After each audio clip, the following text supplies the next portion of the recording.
Polycold 1XCL-3 closed loop gas chiller, which can be used for substrate cooling in a broad range of applications. It is powered by 480 volts, 3-phase, 50-60 Hertz.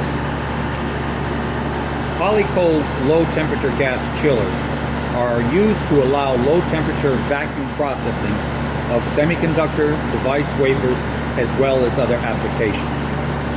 Gas circulating in the secondary loop of the 1XCL closed loop gas chiller is cooled in the gas chiller. The chilled gas is recirculated by a secondary gas compressor. The customer installed lines connected to the gas chiller and the pedestal are vacuum jacketed to minimize heat leaks and from the ambient to the chilled gas. The system consists of a refrigeration system, which chills the secondary gas, a secondary gas recirculating compressor. The refrigeration system uses a proprietary and patented blend of refrigerants. The refrigeration system, as well as the secondary gas loop, requires cooling water. The equipment is designed for continual use. Electricity, cooling water, and pressurized dry nitrogen are the only required utilities. Now, first, this is a nice little diagram that shows you how this system works. Basically, you fill a closed loop with your processed gas. In this case, we're using nitrogen, but typically they use argon and helium as well. The refrigeration system then also cools that loop as well. And depending on your connections in the back, you can reach temperatures as low as -100 with some of the larger systems. This is a standard system. It's running very, very well. So let me first bring your attention to this section right here. The red marks indicate the static pressure or when the system is not operating. Typically, it should be between 140 and 160 psi. The second set of marks here are when the system is running, and it should be anywhere between 25 to 35. As we can see, it's right inside that limit. Now if we drop down lower, this is the actual gas compressor presser itself. Once again, in static conditions, you have to make sure that you maintain a process gas pressure of between 70 to 90 psi. And when running, it should be between approximately 85 and 115. I like to demonstrate the system always by taking off all the covers so you can see that there are some resets in the event it exceeds certain pressure levels. PS1 is here. Then on the bottom here we have PS2 and PS3.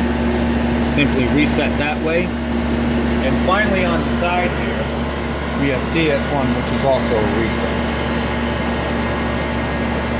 Now we're going to take a look at the back connection.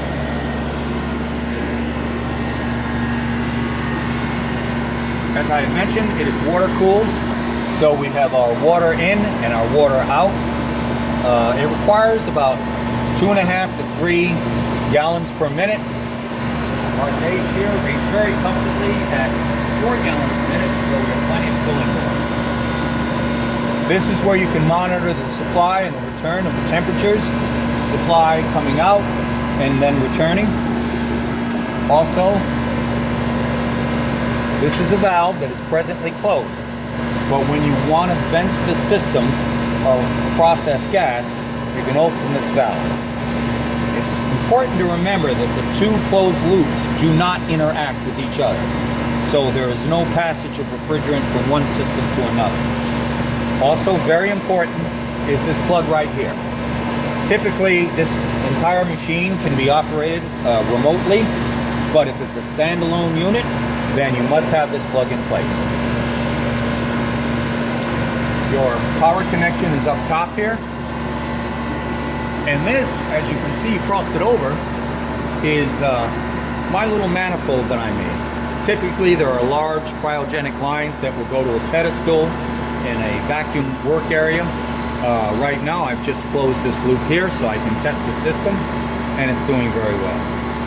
Let's take a walk back around the plant.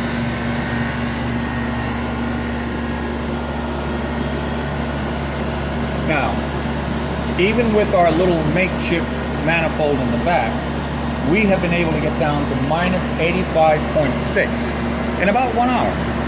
So from ambient temperature down to minus 85 with the correct charge of between 70 and 90 psi of your processed gas, you can achieve below minus 85 in less than an hour. The system is basically 3 controls.